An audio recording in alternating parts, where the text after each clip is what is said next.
Noong taong 2020, sa kasagsagan ng pandemya at lockdown, may isang pangyayari na hindi ko kailanman makakalimutan.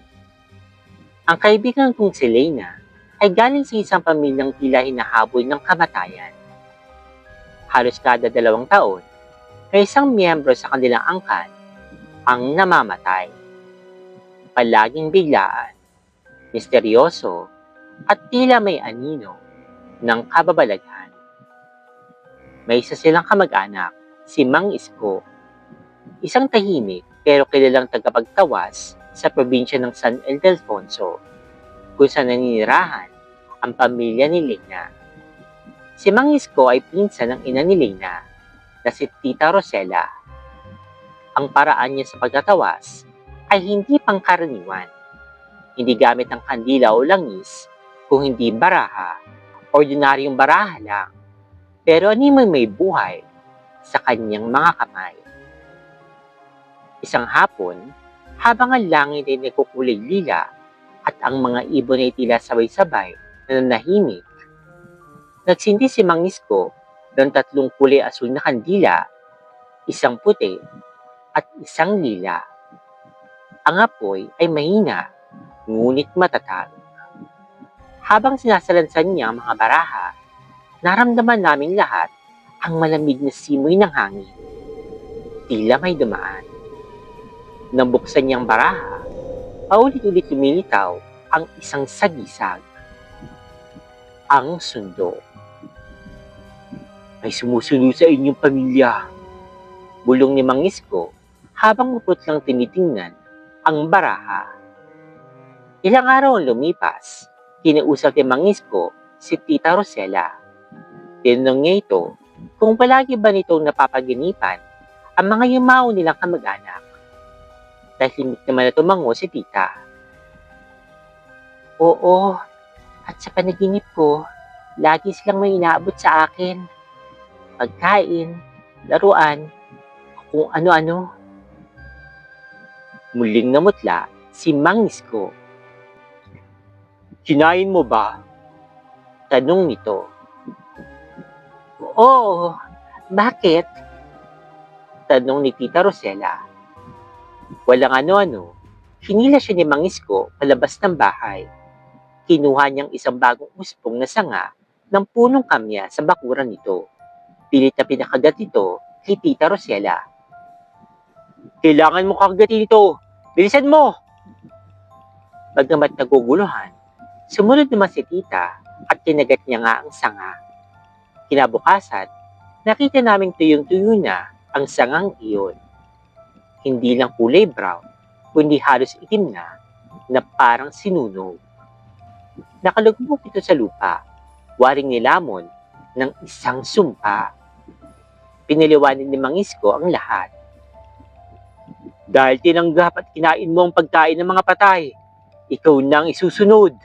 Sila ang sundo mo. Inakit kang sumama sa kanila. Lahat ng naiiwang gamit ng mga patay na kamag-anak, kailangan sunugin. Lahat, maliban sa mga legal na dokumento. Sinunod naman ni Tita Rosela ang lahat ng sinabi ni Mang Isko. Sobrang takot, sinunod niya kahit yung pinakapaboritong baro ng yumaong anak niya na si Liza. Lahat ng lumang laruan, diary, alahas, isinama niya sa apoy. Ngunit tila huli na. Pagdating ng Disyembre, tinamaan na si Tita ng napakalubhang strain ng COVID-19. Ilang linggo siyang nasa ICU. Walang malay.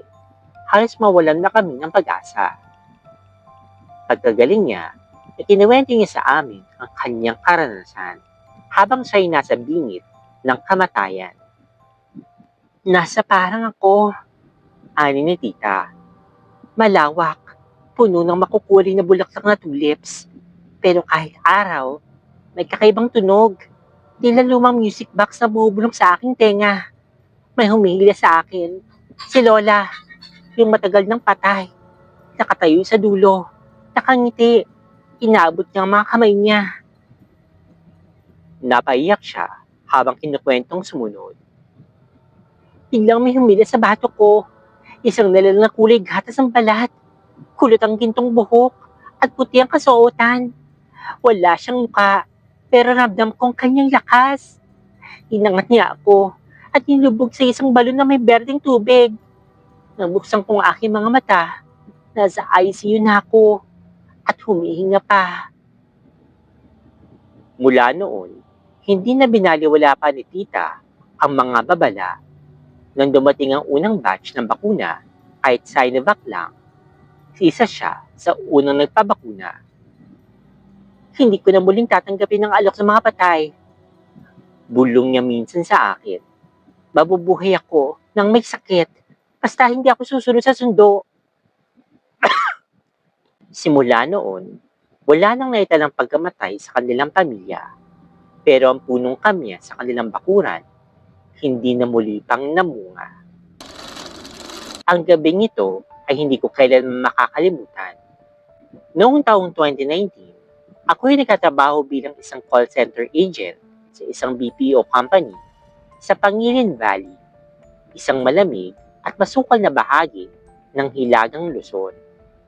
Konti na lang ang sasakyan na dumadaan dito tuwing gabi, lalo na't halos alas 12 na ng gabi natatapos ang aking shift.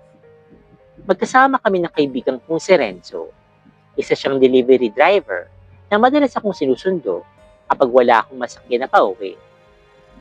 Sumakay ako sa likuran ng kanyang motor. Nakapulupo ng jacket ko sa katawan. Ngunit ramdam ko pa rin ang napakalakas na ihip ng hangin na tila may dalang pahiwatig. Tahimik lang ang biyahe. Ang tanging ingay lang ay ang ungol ng makina at ang tunog ng gulong sa malamig at basang semento. Wala kaming masyadong ilaw sa daan. Tanging liwanag ng buwan ang nagsisilbing gabay sa gitna ng mahabang likulikong kalsada ng Pangilin Road.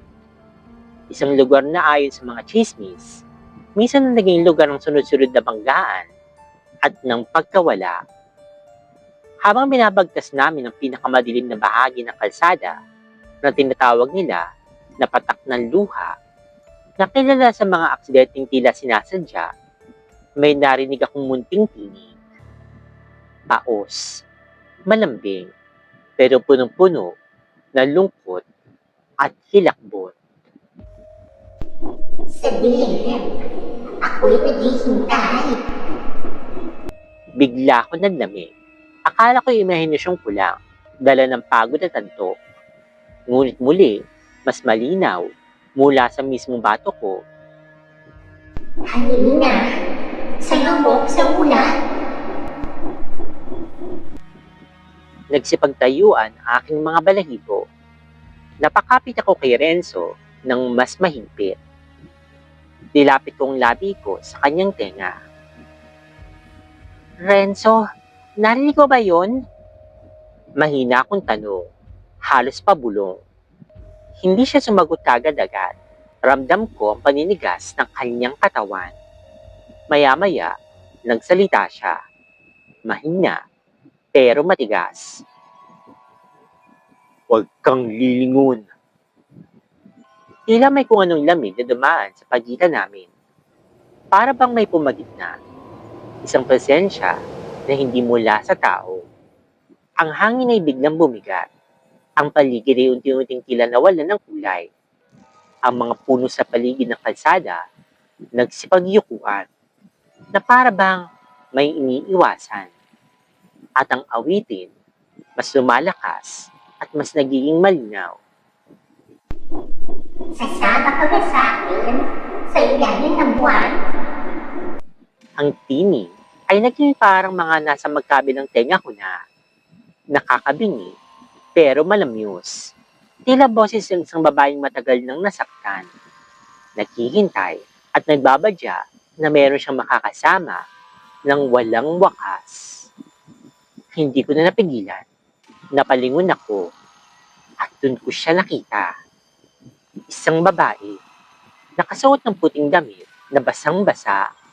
Nakaluway ang kanyang mahabang itim na buhok na tumatakip sa kalahati ng kanyang mukha. Ang balat niya ay putlang-putla na parang gatas. Ngunit may mga itim na sugat na nakapalibot sa liig niya at braso. Ang kanyang mga mata ay puro itim, walang puti, at tila wala sa kanyang uliran. Patuloy siyang umaawit habang nakasabit sa mismong likod ng motorsiklo. Hawak-hawak ang dulo ng jacket ko. Napasigaw ako. Renzo! Huwag titigil! Bilisan mo! Biglang napasigaw si Renzo. Hindi ko alam kung nakita niya rin. Ramdam kong pinisil niya ng sobrang higpit ang throttle ng motor. Bumilis kami. Parang lumilipad. Ang hangin ay tila humadlang. Mabigat at napakalamig na parang yelo. Pero kahit anong bilis, ramdam ko pa rin ang bigat sa likod. Naroon pa rin siya. Sayaw mo ko sa ulan, sa ulan. Hanggang sa biglang nawala yung boses. Paglingon ko, wala na siya. Ang paligid na yung tinuting bumalik sa dating anyo. May kulay, may hangin, ngunit malamig pa rin. At sa wakas, nakita na namin yung guardhouse ng aming opisina. Puno ng liwanag. Pagdating namin sa tapat, sabay kaming bumaba ni Renzo. Hindi kami kaagad nagsalita. Pareho kaming pawisan. Nanginginig.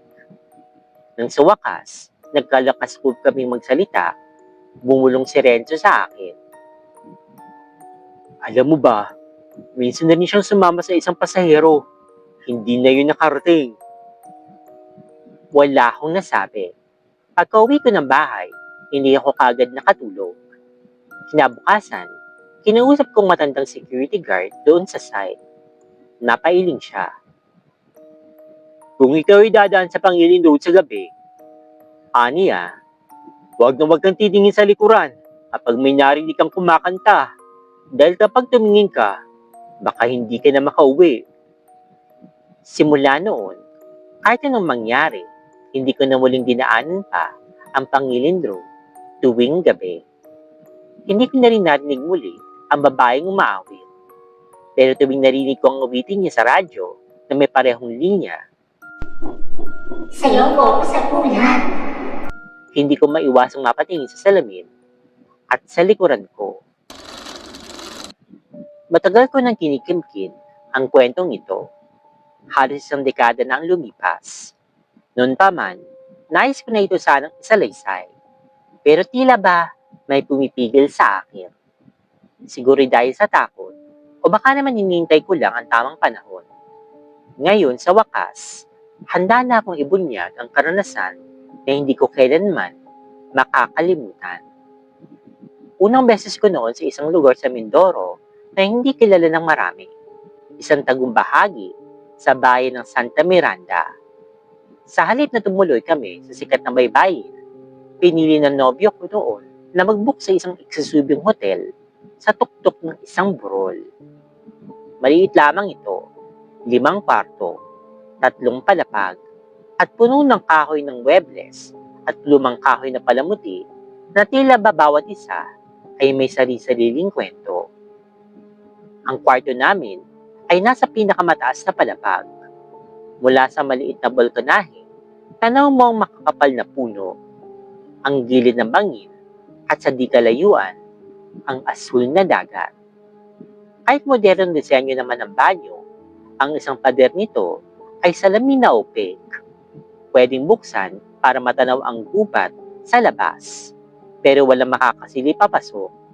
Doon pa lang, may malamig na akong pakiramdam na hindi ko mapaliwanag. Sa unang araw, maayos naman ang lahat. Napakabait ng staff, malinis ang paligid, at kakaunti lang ang mga bisita. Naglibot kami sa isla, sumakay ng kalabaw papunta sa talon, at nag-enjoy sa payapang dalampasigan. Ngunit sa ikalawang araw, habang kumakain kami ng almusal, napansin kong may tensyon sa labi. Isang banyagang mag-asawa ay nagreklamo sa receptionist. May narinig daw sila na humihila ng mabibigat na muebles sa katabing kwarto. Gayong sila lang ang nakatalaga sa palapag na iyon. Bukod pa doon, may umiiyak daw na babae sa labas ng kanilang bintana. Tumanggi naman yung staff, pero nang tanungin ko si ate sa reception, Ngumiti lang siya at napaiwas ng tingin. Kinabukasan, naging maulan. Nagstay lang kami dun sa hotel. Habang nasa banyo ang aking nobyo, ako'y nagsiselfie dun sa kama. Sa likuran ko, bahagyang nakabukas ang salamin ng balkonahe. Habang tinitingnan ko ang screen ng cellphone, may dumaan. Isang babaeng nakaputi. Dahan-dahan. Walang tunog. Pagsusulyap ko sa salamin, wala naman akong nakita, maliban sa kortinang bahagyang sumasayaw sa hangin. Pinilit kong isipin na guni-guni ko lang yun. Paglabas ng nobyo ko, sinabi niyang may aninong dumaan sa labas ng banyo. Mukhang may tao sa labas, dumaan sa gilid. Sabi niya. Tumindig ang aking mga balahibo. Hindi ko na sinabi sa kanya ang nakita ko sa phone. Baka bigla siyang magayang umuwi. Sa aming huling araw, nagpasya kaming bumaba sa dalampasigan. May sarili kasing daan ng hotel papunta sa baybayin. Mga 10 minutong lakad sa masukol na daan na may mga puno sa magkabilang gilid. Habang pa-sunset na, naglakad kami pabalik sa hotel nang may matandang babae na biglang lumapit sa amin. Hindi ba kayo sinabihan na huwag magpagabi? Tanong niya, seryosong kanyang mukha. Bago pa man kami makasagot, may lumapit na staff para sunduin kami pabalik. Habang galalakad kami sa daan paakyat, napansin kong sobrang tahimik na kasama naming staff. Kinakwentuhan ko siya, pero wala siyang imik. Nang tanungin ko kung may sumusunod ba sa amin, sumagot lang siya ng, "Bilisan na po natin, huwag na lang po kayong tumingin sa likuran." Pagdating sa hotel, agad ko siyang kinulit. Ayaw niyang magsalita, pero isang janitor nakarinig ng aming usapan. Kaya ayaw ni ate magsalita kasi siya yung may pinakamarami nakikita kakaiba dito. Sabay tawa. Nang mangulit pa ako, siya na yung nagkwento. Ang daang dinaanan daw namin ay sinasabing may portal. Isang lugar na pininiwalang tagpuan ng mga hindi nakikitang nilalang. May nakakita na raw doon ng kapre sa sanga ng balete. May narinig na iyak ng sanggol sa kawalan. At minsan, may guest na banyaga na bumalik sa hotel na masakit ang kanyang likod. Pagpasok daw nito, nakita ni ate na may nakasakay sa likod ng banyagang iyon. Isang matandang babae na duguan ng mga mata at duguan din ng mga paa. Pinatawas kaagad siya dahil baka maisama pa ang multo sa eroplano sa kanyang pauwi. At kung anong nakita ko kanina sa likuran ninyo, isang sundalo. Bulong ni ate. Luma ang uniforme nito. Mukhang mga panahon pa ng Hapon na gera. Nang marinig ko yun, para akong binuhusan ng malamig na tubig. Pagbalik ko ng Santa Miranda, hindi ko na nakita pa yung hotel. Noong 2019, sinubukan kong hanapin muli, pero parang nilamon na ito ng gubat. Wala na rin ang daan. Wala na rin akong makitang bakas nito sa mapa o maski sa internet. Parang naglaho. Baka hindi na talaga ito para sa mga pangkaraniwang tao. Hanggang ngayon, hindi ko alam kung saan digmaan nang galing ang multo ng sundalo. Hindi ko rin mahanap ang pangalan ng hotel. Pero isang bagay lang ang tiyak. May mga lugar na hindi basta-basta dapat bisitahin at may mga kaluluwang hanggang sa ngayon hindi pa rin matahimik sa burol ng Santa Miranda. Noong dekada 90, sa gitna ng liwanag ng Tokyo at ingay ng mga club na pinupuntahan ng mga banyag at lokal, isang kakaibang pangyayaring humamon sa lohika ang tumatak sa alaala ng aking yumaong kapatid. Siya si Alona, dating TNT o tago ng tago. Isang entertainer na walang legal na papeles sa bansang Japan. Magaling siyang kumanta, masayahin at malakas ang kanyang loob. Kaya kahit sa ilalim ng anino ng ilegalidad, kinaya niyang tumagal doon ng mahigit 1 taon. Sa isang maliit na club sa Higashi-Omiya, kung saan halos lahat ng mga Pilipina ay baguhan at nangangarap ng mas maayos na buhay. Doon nagsimula ang lahat. Sa club na yun, nagtrabaho si Alona bilang isang hostess. Isang uri ng trabahong masalimuot, puno ng ngiti, ngunit may nakatagong pagod at pangungulila. Isang gabi ng taglamig, dumating si Maricel. Inito ang kanyang tunay na pangalan. Payat siya, maputla, at parang piniga ng kahirapan. Galing siyang probinsya sa Pilipinas. Wala siyang kaalam-alam sa lengguwaheng Nihongo at halatang halos walang ideya kung anong klaseng buhay ang haharapin niya doon sa Japan. Tahimik lang si Maricel, palaging-laging wala sa sarili. Tila ba palaging may bumabagabag sa kanya, parang may nakasilip sa likod ng kanyang mga mata. Sa una, akala nila Alona ay inaabot lang si Maricel ng matinding homesickness. Ilang gawi pa lamang sa club, madalas na siyang nakaupo sa sulok, nakatitig sa kisame, at tila ba may kausap na wala naman nandoon. Minsan daw, habang nakaupo si Maricel sa dressing room, umiiyak siya habang nakangiti. Isa sa mga kasamahan nila nagsabi, "Ay, wag mo siyang lalapitan kapag ganyan. Hindi si Maricel yung kausap mo kapag ganyan." Isang gabi, habang naghahanda sila lahat para sa isang show, biglang nagsimulang magsalita si Maricel. Tuloy-tuloy, mabilis, at mataliman dila. Nihongo.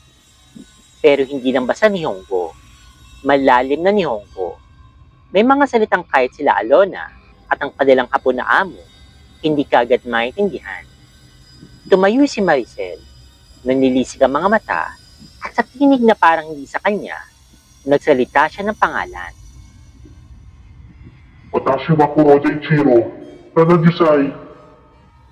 Nang ibig sabihin, Ako si Kuroda Ichiro, 71 taong gulang. napamulagat ang lahat. Kilala nila si Maricel bilang babaeng hindi malang makapagsalita ng arigato ng maayos. Isa pa, babae siya. Bakit boses lalaking lumalabas sa kanya? Tinawagan kagad nila ang amo nila na si Mr. Hoshikawa, isang retiradong sundalong Hapon na ngayon ay nagpapatakbo ng club. Nang dumating ito, lumapit siya kay Maricel na ngayon ay nakaupo sa malamig na sahig, nanginginig habang nakatitig sa kawalan.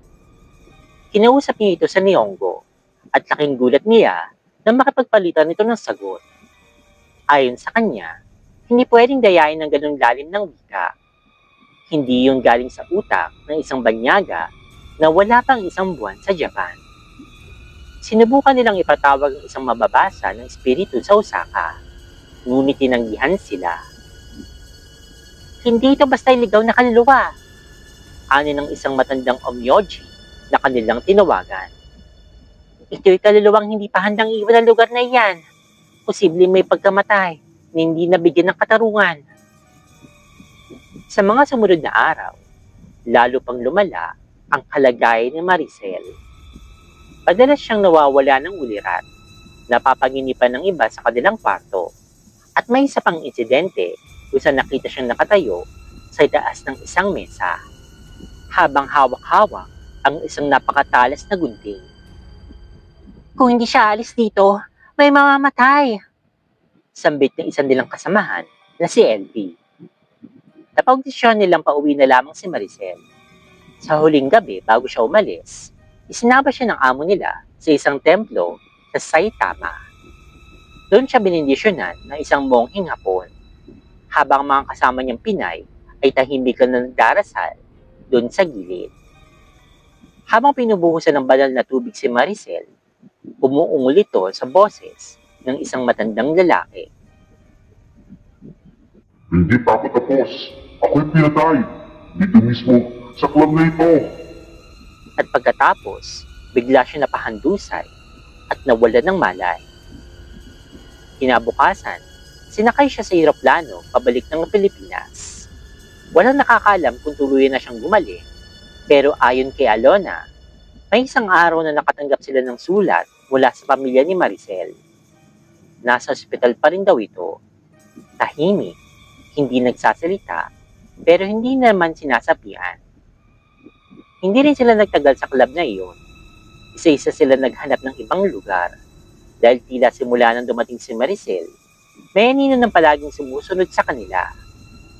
May humihila sa kortina sa gabi. May mga yabag sa hallway, kahit lahat naman ay nasa labas. At may salaming basag, bigla kinabukasan. At ang club, makalipas lamang ang ilang buwan, ipisasara na ito matapos matagpuan ang mga buto sa ilalim ng lumang sahig. Mga buto ng isang lalaki na ayon sa forensic team, 71 taong gulang na. Walang nakakalam kung paano siya namatay. Pero natitiyak nila, hindi siya umalis sa mundo ng tahimik. Sumalangit nawa si Alona, ang kapatid kong matapang na nagbahagi ng kwentong ito sa akin bago siya pumanaw. Hindi lahat ng dilim ay mula sa gabi. Minsan, may dilim na nagmumula sa kaluluwang hindi matahimik. At ang pinakamalalim na takot ay yung hindi mo nakikita, pero nararamdaman palagi na nasa likuran mo. Grabe. Ano ba ito? Sinawabat ko.